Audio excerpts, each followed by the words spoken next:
Hello साथियों,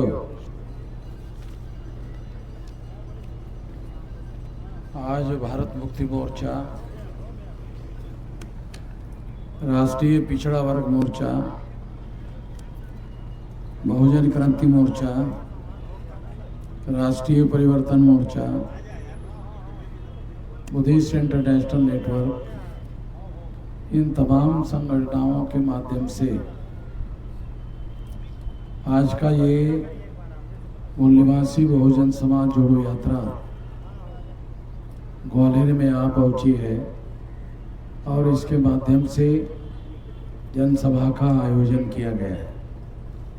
इस जनसभा में जो विषय चर्चा करने के लिए रखे गए हैं वो विषय है भारत के लोकतंत्र को बचाने के लिए ईवीएम हटाकर बैलेट पेपर से समस्त चुनाव कराने के लिए। दूसरा विषय है ओबीसी की जाति आधारित एवं सभी जाति समूहों की जाति आधारित जनगणना कराने के लिए। तीसरा विषय है मनवादियों के द्वारा मूल निवासी Bahujan Samaj, SC, ST, OBC, minority, क्षत्रिय महापुरुषों का घोर अपमान करने के विरोध में। ऐसे तमाम विषय आदिवासियों के विकास के संबंध में, अनुसूची के संबंध में और महाबोधि महाविहार मुक्त करने के संबंध में। साथियों, तमाम विषयों में सबसे मुख्य विषय है ईवीएम मशीन। अगर हमारी सामाजिक समस्याएं हैं,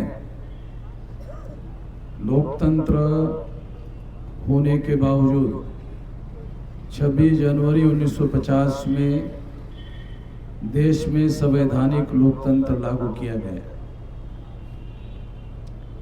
और इस संवैधानिक लोकतंत्र के तहत अनुसूचित जाति और जनजाति के लोगों के संसद में आज 131 मेंबर पार्लियामेंट है।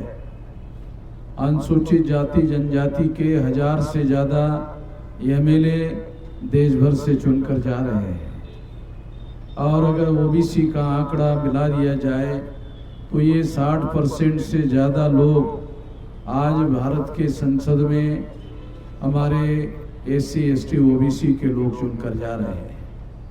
इतना सारा होने के बावजूद भी हमारी सामाजिक, आर्थिक, राजनीतिक समस्याओं का समाधान क्यों हो रहा है, ये एक सोचने वाली बात है। तो इसका सबसे बड़ा कारण है ईवीएम मशीन। वो कैसे? क्योंकि आज 100 में 85% लोग हमारे हैं और 85% लोगों को सबसे बड़ा अधिकार हमारे महापुरुषों के आंदोलन के द्वारा मिला। वो अधिकार है वोट का अधिकार। साथियों, 1848 से लेकर 1956 तक अगर गिनती करो तो आपको पता चलेगा 108 साल का संघर्ष है आधुनिक भारत में। 1848 से लेकर 1956 तक आप सालों की गिनती करो। ज्योतिराव फुले ने आंदोलन शुरू किया, शाहू महाराज ने आंदोलन चलाया, फिर बाबा साहब अम्बेडकर ने 56 तक चलाया। ये तीनों आंकड़ों को अगर आपस में मिला दो तो ये आंकड़ा होता है 108 साल का। 108 साल का संघर्ष करने के बाद हमारे महापुरुषों ने एक बहुत बड़ा अधिकार हासिल किया और हम लोगों को हासिल करवाया, हम लोगों को दिलवाया। वो अधिकार है वोट का अधिकार। 108 साल के संघर्ष के बदौलत वोट का अधिकार हमारे महापुरुषों ने हासिल किया और उस अधिकार से महापुरुष संतुष्ट हो गए। क्या कारण है? वोट के अधिकार से महापुरुष संतुष्ट हो गए। क्या कारण है? कारण को जानना बहुत जरूरी है। साथियों, मध्ययुगीन काल का इतिहास देखो तो राजपाट हासिल करने के लिए, राजपद हासिल करने के लिए बहुत बड़ा खून खराबा होता था, बहुत ज़्यादा मारकाट होती थी, बहुत बड़े बड़े युद्ध होते थे और बहुत ज़्यादा खून खराबा होकर एक पार्टी को पूरी तरह से खत्म कर दिया जाता था, मार दिया जाता था और उसके बाद दूसरा आदमी अपने को राजा घोषित करता था। यानी खून खराबे के बगैर राजपद हासिल नहीं होता था। मगर 26 जनवरी 1950 को जो संवैधानिक लोकतंत्र लागू किया गया और इस संवैधानिक लोकतंत्र के द्वारा हम लोगों को वोट का अधिकार हासिल हुआ। हम लोगों को 26 जनवरी 1950 को वोट का अधिकार हासिल हुआ। ये वोट का अधिकार भी हैरान करने वाली बात है, क्योंकि हमारे लोगों को ये बात अभी भी समझ में नहीं आती है वोट के अधिकार की बात। ये जो वोट का अधिकार है एडल्ट फ्रेंचाइज है। अंग्रेजी में इसे बाबा साहब अम्बेडकर ने एडल्ट फ्रेंचाइज कहा है, हिंदी में इसे प्रौढ़ मताधिकार कहा करते हैं। हिंदी में, अंग्रेजी में इसे एडल्ट फ्रेंचाइज कहते हैं और हिंदी में इसे प्रौढ़ मताधिकार कहते हैं। और प्रौढ़ होने का समय निर्धारित किया गया था, हर 21 साल के व्यक्ति को वोट का अधिकार होगा। 26 जनवरी 1950 को ये नहीं देखा गया कि इन लोगों के पास संपत्ति है, धन है, या ये पढ़ाई लिखाई वाले हैं या नहीं है। अमेरिका में जो आज दुनिया का सबसे बड़ा सिरमौर देश है, इंग्लैंड, जहां से हम लोगों ने आजादी हासिल की, वहां इंग्लैंड में भी पढ़े लिखे होने के बगैर वोट नहीं का अधिकार नहीं होता था।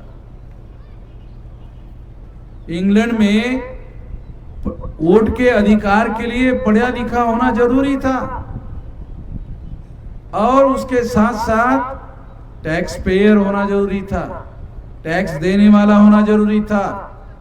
जो टैक्स पे करता था, जो पढ़ा लिखा होता था, केवल उन्हीं लोगों को वोट का अधिकार होता था। इंग्लैंड में महिलाओं को वोट का अधिकार नहीं था। हमारे बहुत सारे लोगों को यह मालूम नहीं होगा, इंग्लैंड में महिलाओं को वोट का अधिकार नहीं था। महिलाओं को इंग्लैंड में वोट के अधिकार के लिए तमाम बड़ा आंदोलन चलाना पड़ा। मगर 26 जनवरी 1950 को जब भारत का संविधान लागू हुआ, तो संविधान लागू होने के साथ एडल्ट फ्रेंचाइज लागू हुआ। अंग्रेजी में इसको कहते हैं एडल्ट फ्रेंचाइज और हिंदी में इसको कहते हैं प्रौढ़ मताधिकार। प्रौढ़ मताधिकार का मतलब यह है कि एक जन्म के साथ स्त्री हो या पुरुष हो, किसी प्रकार का कोई भेद नहीं होगा, केवल प्रौढ़ होना चाहिए। चाहे स्त्री हो चाहे पुरुष हो, अगर वो 21 साल का है या 21 साल की अगर महिला है तो उसको वोट का अधिकार होगा। ये प्रौढ़ मताधिकार की विशेषता है और ये अधिकार 26 जनवरी 1950 को लागू हुआ। हमारे लोगों को इसके बारे में जानकारी नहीं है कि अमेरिका और इंग्लैंड के लोगों को प्रौढ़ मताधिकार नहीं था और इस देश में संविधान लागू होते ही समस्त लोगों को प्रौढ़ मताधिकार लागू हुआ। हर 21 साल के व्यक्ति को वोट का अधिकार लागू हो गया। ये अधिकार दूसरे देश के लोगों को हासिल करने के लिए बहुत बड़े बड़े संघर्ष करने पड़े, मगर यहां प्रौढ़ मताधिकार के नाम पर स्त्री और पुरुष के भेद किए बगैर सभी लोगों को वोट का अधिकार बहाल कर दिया गया और भारत का लोकतंत्र उस प्रौढ़ मताधिकार के आधार पर खड़ा है। इसमें 100 में 85% लोग हमारे हैं तो 85% वोट भी हमारे हैं। संख्या 85% हमारी है तो वोट भी हमारे हैं। और सरकार बनाने के लिए उत्तर प्रदेश में जब मायावती की सरकार बनी, मायावती 4 बार मुख्यमंत्री बनी और एक बार उसको 30% वोट पड़े, केवल एक बार। 4 बार में से एक बार मायावती को 30% वोट पड़े और अपने बलबूते पर 207 सीटें 403 में से 403 विधानसभा की सीटों में से 207 सीटें उसको मिली केवल 30% वोट के आधार पर, और पूर्ण बहुमत की सरकार जो है वहां बनाई गई। साथियों, मैं ये बात आप लोगों को समझाने के लिए बता रहा हूं क्योंकि ये जानकारी ही हमारे लोगों के पास नहीं है। मैं ये नहीं कह रहा हूं कि हमारे लोगों को ज्ञान नहीं है। अरे हमारे लोगों को ज्ञान बहुत बड़ी बात है, जानकारी नहीं है। ज्ञान और जानकारी का भी फर्क हमारे लोगों को समझ में आता कि नहीं आता, ये भी मुझे समझ में नहीं आ रहा है। कि जानकारी अलग बात होती है, ज्ञान अलग होता है। जानकारी ज्ञान नहीं होता है और ज्ञान जानकारी नहीं होता है। जानकारी अलग है और ज्ञान अलग है। तो ज्ञान क्या है? जानकारी का उपयोग करने का हुनर ही ज्ञान है। जानकारी का उपयोग करने का हुनर ही ज्ञान है।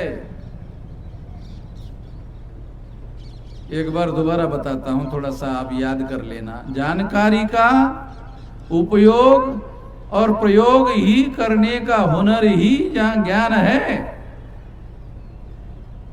हम लोगों को इतना भी नहीं है। अगर इतना होता तो बीजेपी जाने के बाद कांग्रेस नहीं आती और कांग्रेस जाने के बाद बीजेपी नहीं आती। अगर इतनी समझ होती, कांग्रेस जाती है तो बीजेपी आती है, बीजेपी जाती है तो कांग्रेस आती है। अगर इतनी समझदारी होती, ऐसा नहीं है कि हमारे लोगों की संख्या नहीं है, संख्या है। ऐसा नहीं है कि हमारे लोग पढ़े लिखे नहीं हैं। ये भी जानना और समझना जरूरी है कि क्या हमारे लोग केवल वोट बेचने की वजह से शासित है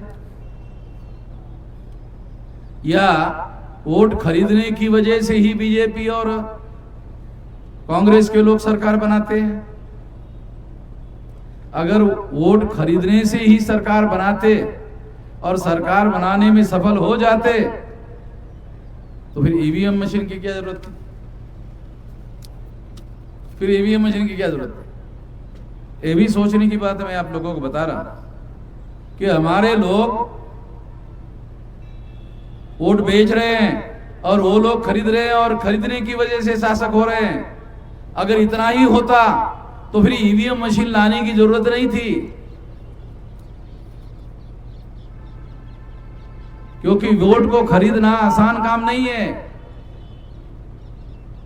वोट को खरीदने के लिए तमाम हजारों करोड़ रुपए लगते हैं और आएंगे कहां से? और अगर आएंगे तो इसको छुपाएंगे कहां? और कितने लोगों को खरीदे? 140 करोड़ लोग हैं। कितने लोगों को खरीदेंगे?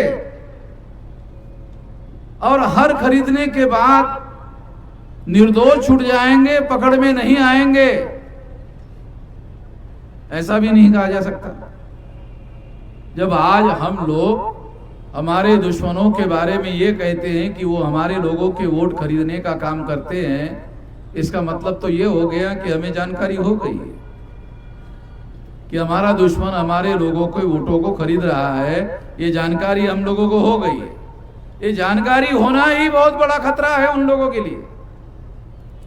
ये जानकारी होना हम लोगों को कि वो हमारे लोगों के वोट खरीद रहे हैं और वोट खरीद कर शासक बन रहे हैं, सत्ताधारी बन रहे हैं, ये जानकारी होना ही बहुत बड़ा खतरा है।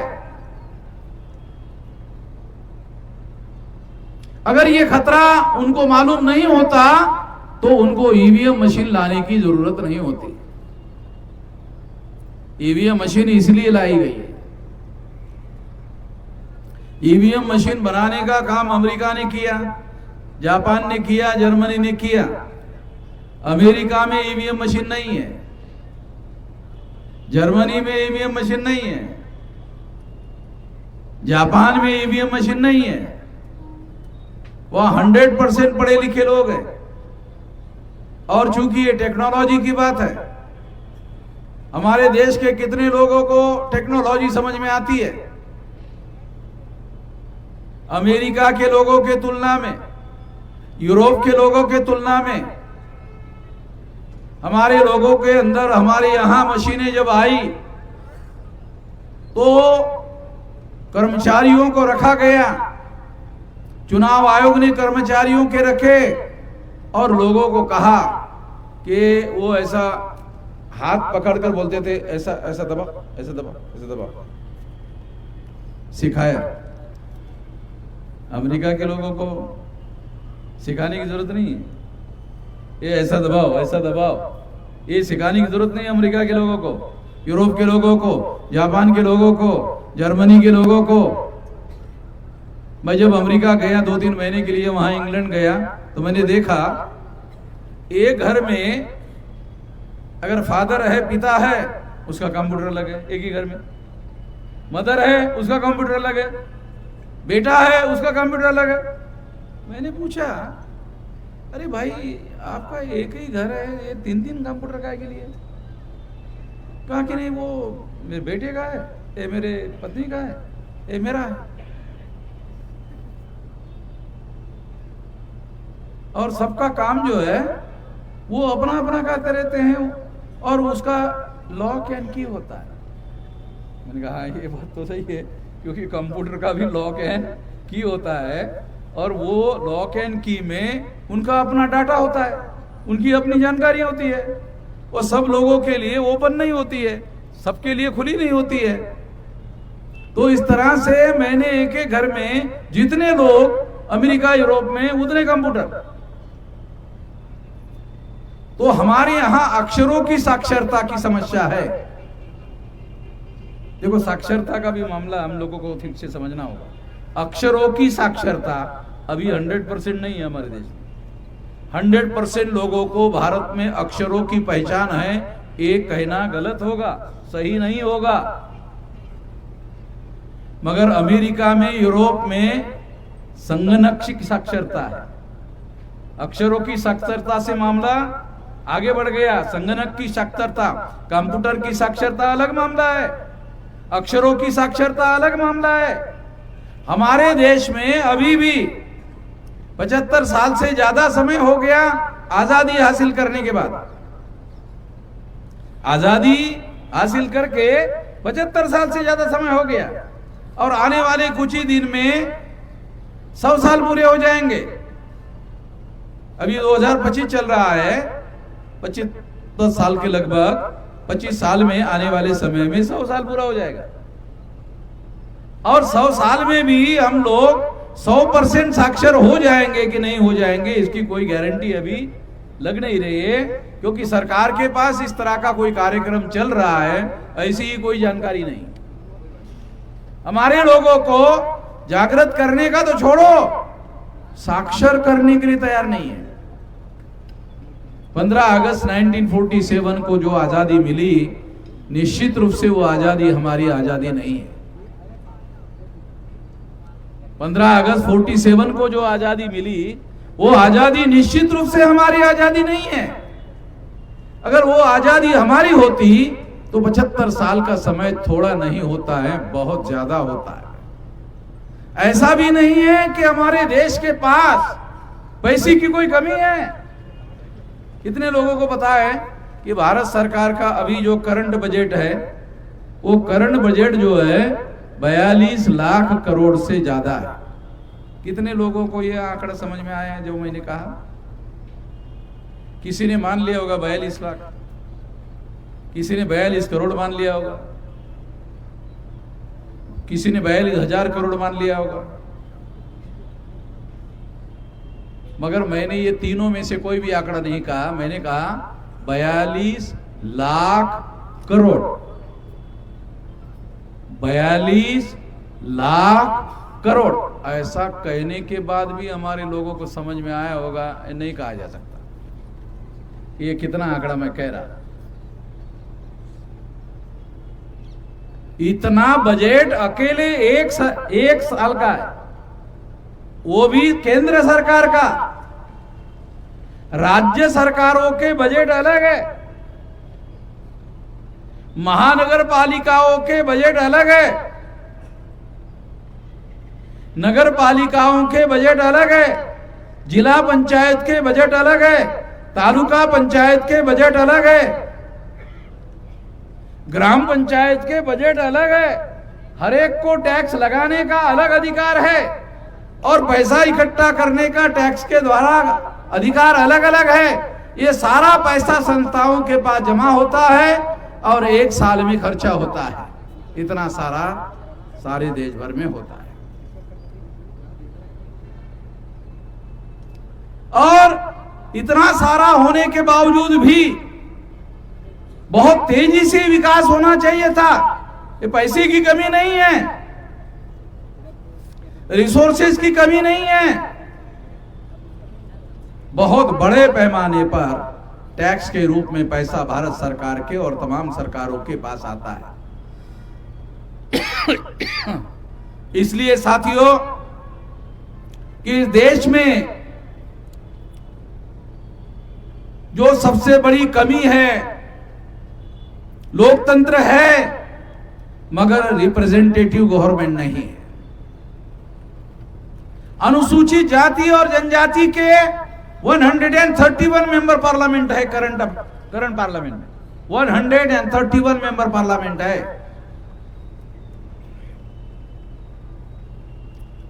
लोकसभा में बीजेपी के 303 मेंबर पार्लियामेंट है। सभी लोगों को मिलाकर, वैसे तो 240 ही उनके हैं दूसरे पार्टियों को मिलाकर। इस पार्लियामेंट में बीजेपी को 240 सीटें मिली, 272 होना चाहिए मिनिमम सिंपल मेजॉरिटी के लिए, मगर 240 ही मिली। अब की बार बीजेपी को पूर्ण बहुमत नहीं मिला। इसके बावजूद भी केंद्र में उनकी सरकार है और जैसा चाहते हैं पूर्ण बहुमत ना होने के बावजूद भी वैसी सरकार चलाते हैं। जैसा चाहते हैं वैसी सरकार चलाते हैं। पार्लियामेंट में पूर्ण बहुमत ना होने के बावजूद भी वैसी ही सरकार चलाते हैं। देश का प्रधानमंत्री एक ओबीसी का आदमी है। देश का प्रधानमंत्री एक ओबीसी का आदमी है, मगर ओबीसी की गिनती करने के लिए एक छोटा फैसला लेने के लिए तैयार नहीं है। अगर नरेंद्र मोदी को पूछा जाए कि देश में कुत्ते कितने हैं, तो कहेगा कि हमारे पास कुत्तों की संख्या है। वो ये भी कहेगा कि हमारे पास तो काटने वाले कुत्तों की संख्या अलग है और सज्जन वाले कुत्ते अलग है। आप सोचते होंगे साला सज्जन कुत्ते क्या होते हैं। जब आप घर में जाते हो तो पूंछ हिलाते हुए आपके पास नजदीक आता है और आपके हाथ को और पैर को चाटने का काम करता है, वो कुत्ता सज्जन कुत्ता होता है।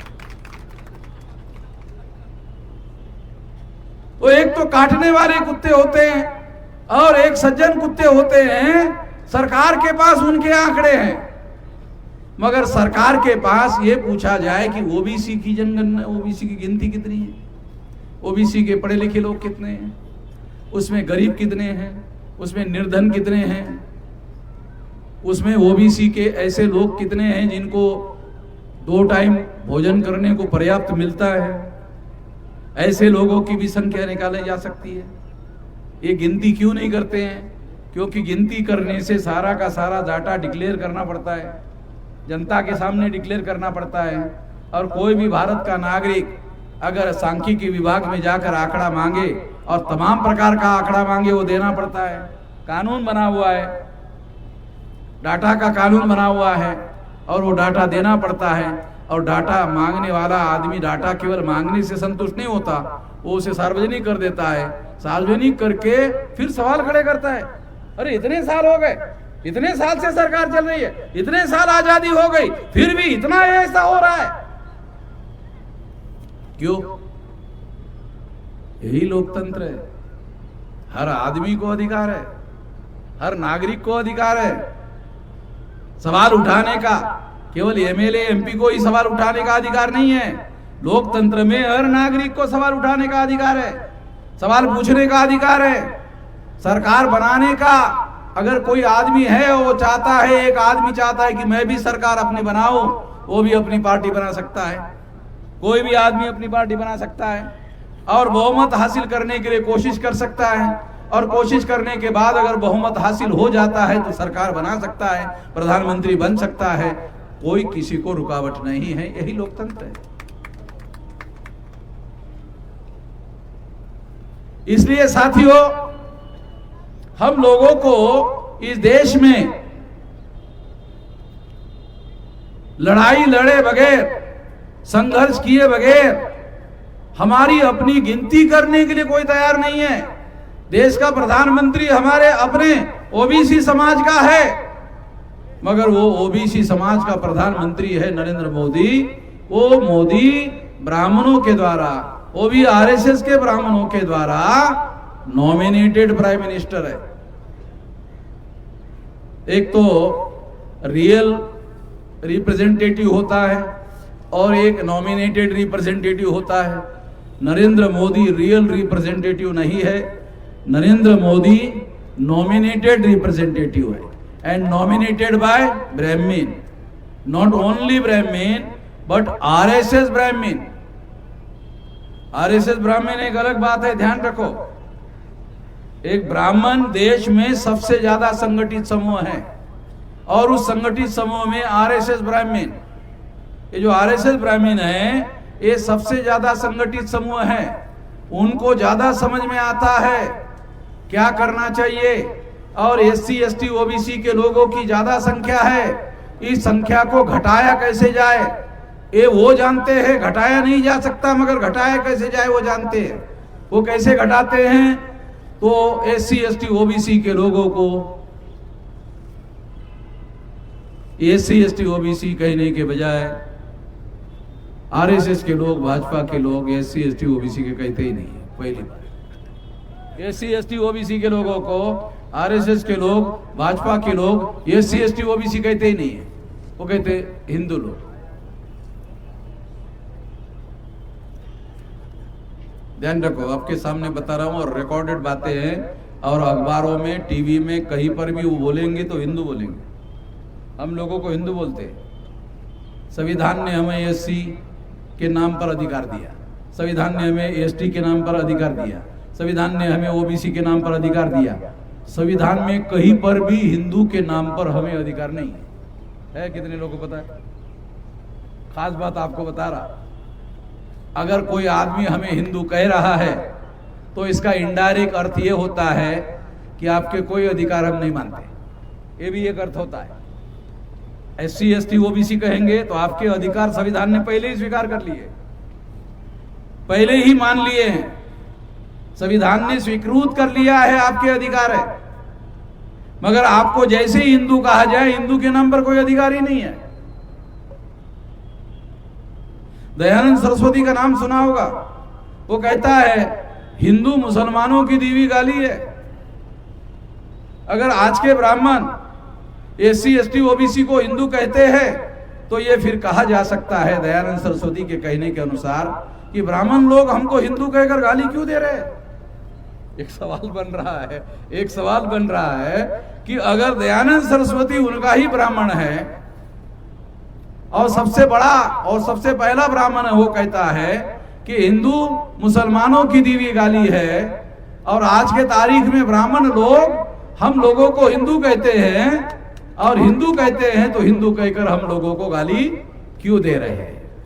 जब ये सवाल मैंने उठाना शुरू कर दिया, सारे देश भर में और मीडिया में मैंने ये सवाल उठाना शुरू कर दिया, हिंदू के रेफरेंस में सवाल उठाना शुरू कर दिया, सारे देश भर में सवाल उठाना शुरू कर दिया। जब मैंने ये सवाल उठाना शुरू कर दिया, तब उन लोगों ने अपना हिंदू कहने का जो नाम है वो बदलकर आजकल नया नाम दे दिया। आजकल नया नाम प्रचार में ला रहे।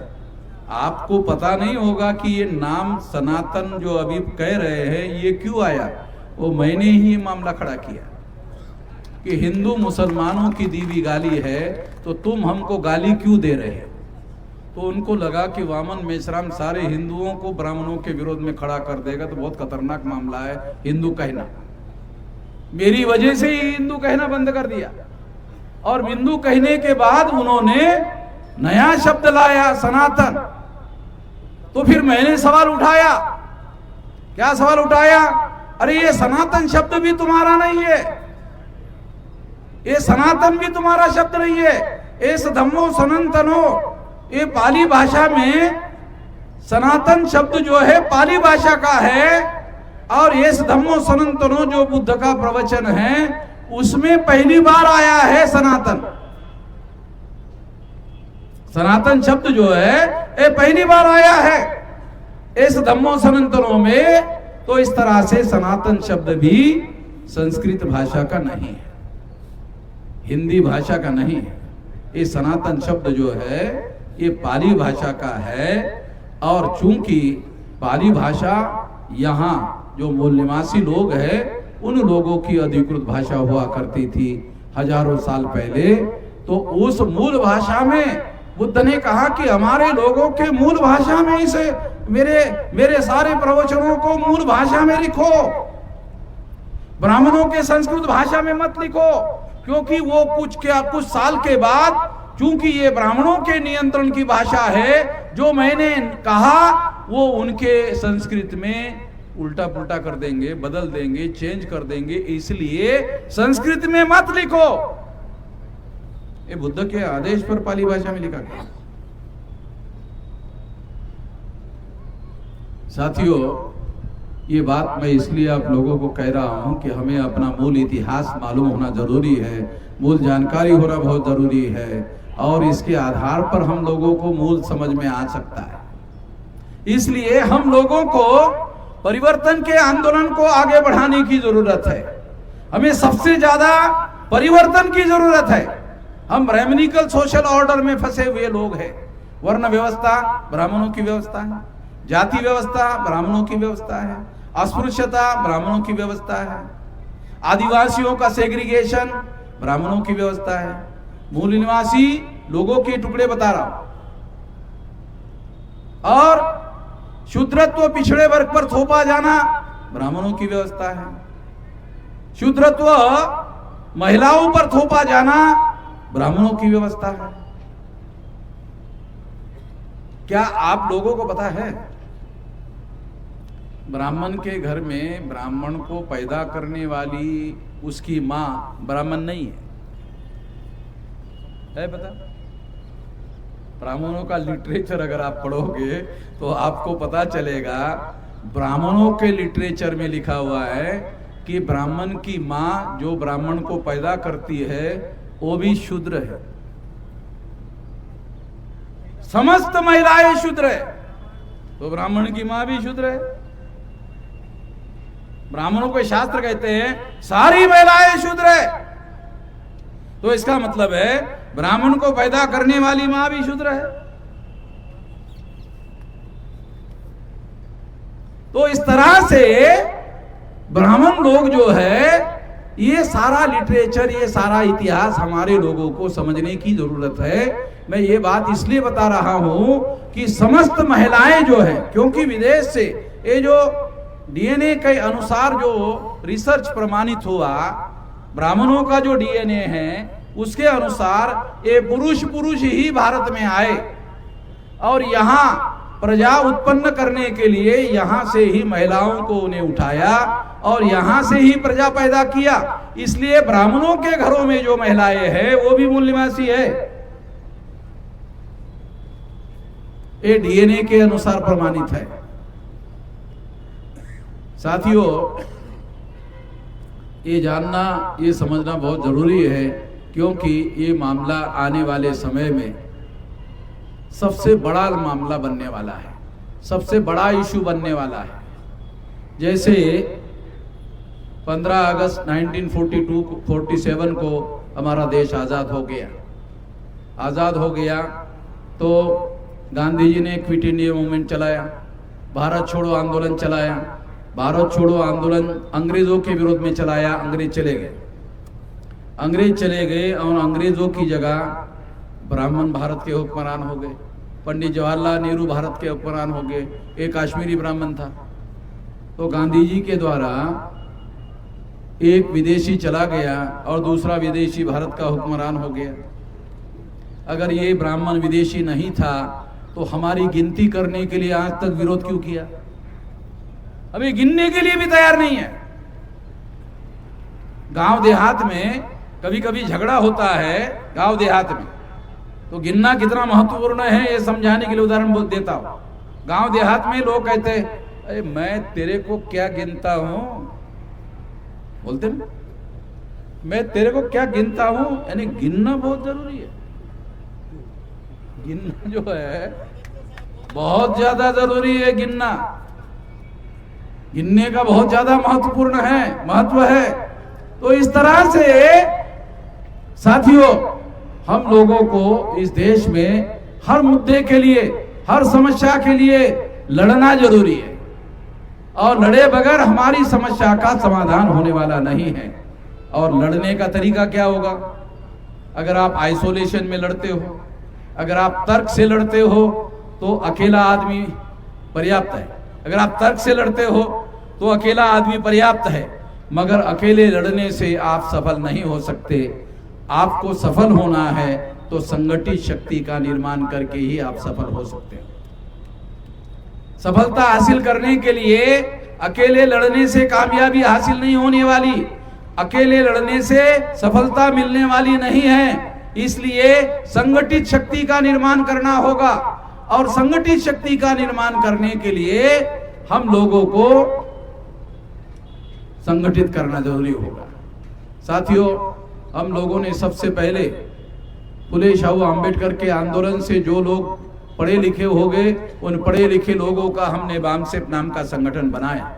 आज 625 जिलों में और 32 राज्यों में बामसेप संगठन फैला हुआ है। केवल 4 स्टेट है बाकी, वो भी बांग्लादेश के बॉर्डर पर और ब्रह्मदेश के बॉर्डर पर। बाकी सारे देश भर में हमने संगठन बना लिया है। 32 राज्यों में और 625 जिलों में 769 जिले हैं भारत में। 769 में से 625 जिलों में और 32 राज्यों में संगठन, विशाल संगठन हमने बना लिया है। और आने वाले समय में 9 अप्रैल को ये जो कार्यक्रम हो रहा है, ये आंदोलन के दिशा में बात आगे बढ़ रही है। और 9 अप्रैल को जेल भरो आंदोलन होने वाला है। तो ये जेल भरो आंदोलन कैसे करना होगा? जेल भरो आंदोलन करने के क्या करना होगा? आप लोगों को, सारे जिले के लोगों को जिला मुख्यालय पर इकट्ठा करो। सारे जिले के लोगों को जिला मुख्यालय पर करना है। आप लोगों को, सारे जिले के लोगों को जिला मुख्यालय पर इकट्ठा करो, और जिला मुख्यालय पर सारे गांव से तैयारी करके, गांव से तैयारी करके, तहसील से, जिले से आप लोगों को लाना होगा। और अगर तमाम लोगों को आप जिला मुख्यालय पर लाते हो, वहां जेल भरो ऐलान करो। वहां जेल भरो ऐलान करके जेल में जाने का कार्यक्रम घोषित करो। सरकार के जेलों में पहले से ही 3 गुना ज्यादा लोग हैं। जेल में डालने के लिए सरकार के पास कोई जगह है नहीं। मैं जब बॉम्बे में जेल भरो करने के लिए गया था और पुलिस ने मेरा हाथ पकड़ा, हाथ पकड़कर आधा किलोमीटर लेके गया। आधा किलोमीटर लेके जाने के बाद कहा, हो गया जेल, छोड़ दिया। अरे मैंने कहा ये कौन सा जेल है भाई? कहा यही जेल है। अरे जेल में लेके जाओ। कहा जगह कहाँ है? वहां कोई जगह नहीं है। इसलिए साथियों, कोई जेल वेल होने वाला नहीं है। ये हमें अपने संगठन की शक्ति को बढ़ाने के लिए करना होगा। इतना ही इस मौके पर कहना चाहता हूं। धन्यवाद।